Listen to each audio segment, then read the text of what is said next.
Hello, today I'm going to be looking at these two Subkick style microphones, the Dr Alien Smith Subkick-01 and the Dr Alien Smith Submic, to see which one I prefer.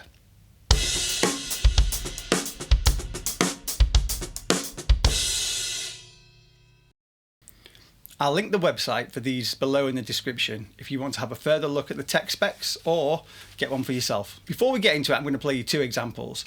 Let me know in the comments if you can tell the difference and which one you think is which.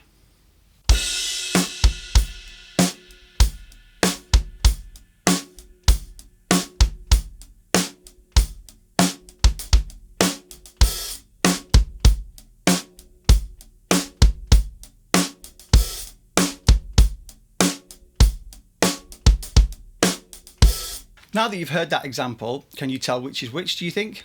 If not, you'll have to wait to the end of the video to find out. If you do know, put a comment down below.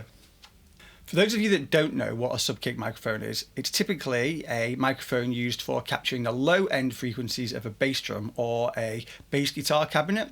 It's a large diaphragm dynamic microphone using a speaker cone instead of a traditional diaphragm to capture the sound. The Subkick mic was pioneered in the 90s by Yamaha, and the concept evolved from the idea of using a speaker cone to capture low-end frequencies. It became synonymous with that thick, deep, low-end kick drum sound, especially in rock and pop music.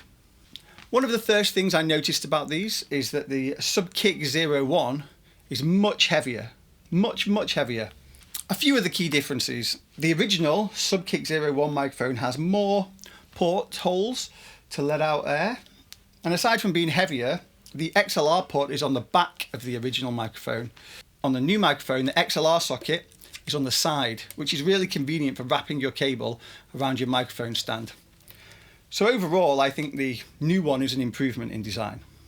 The original Subkick-01 is now discontinued, although you can still buy it secondhand, and that's where this one came from. My friend Steve bought it.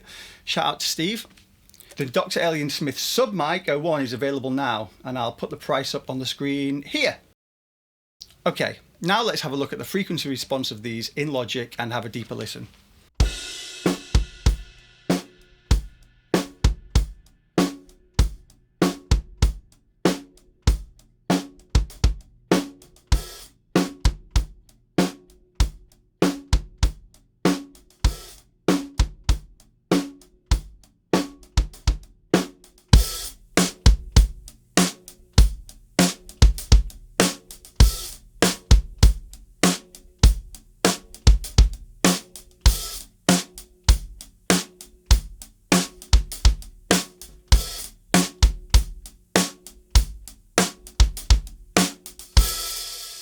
Okay, so the first thing to notice is that I've got all my I/O turned off.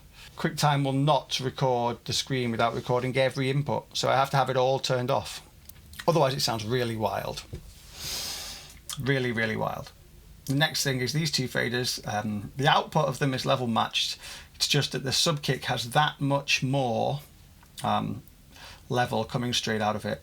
The preamps are set the same, so yeah, that's what it was. It's just that the Subkick-01 has so much more level. But yeah, they're level matched, so that's okay.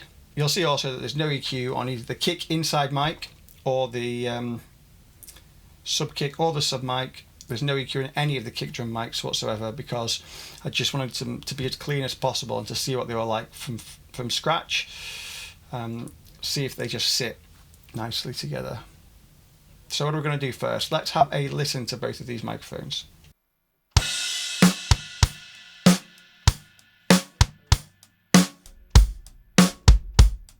Subkick-01, Submic.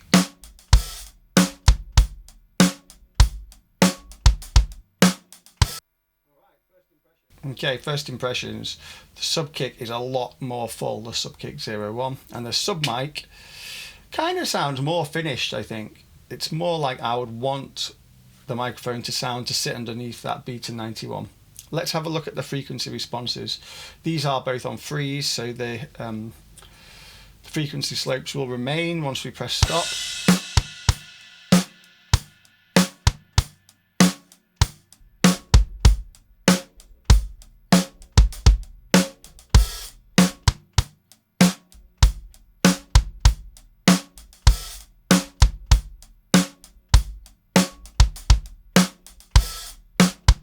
So this, let's have a look at the Submic first, the frequency response slope.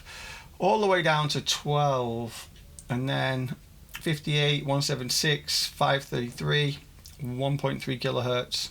A lot more energy in the low end, a lot higher of a peak here. And yeah, let's have a look across the other one. And we've got this dip in the middle, and that's kind of 250, 350, which is kind of what I want. Rolls off 8 kilohertz as well. Interesting, it's got a different peak in the low end and a much bigger roll off.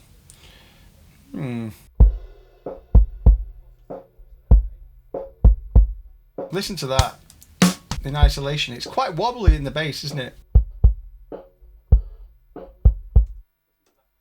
And you can hear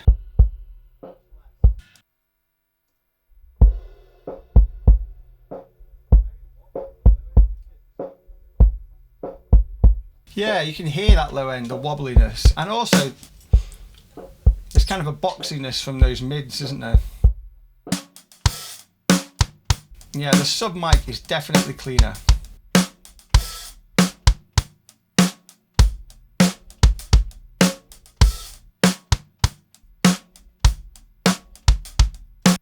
Very interesting.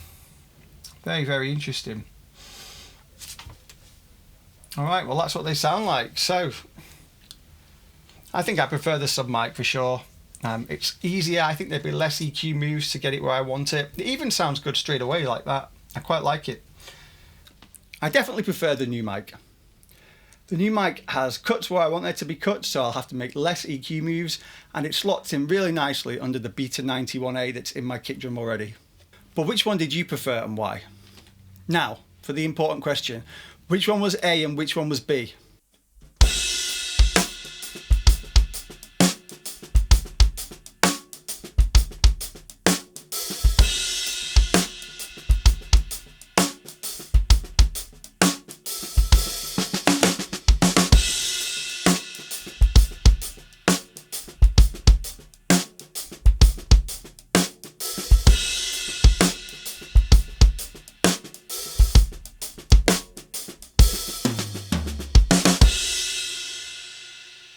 If you guessed that the Submic was A, you were correct.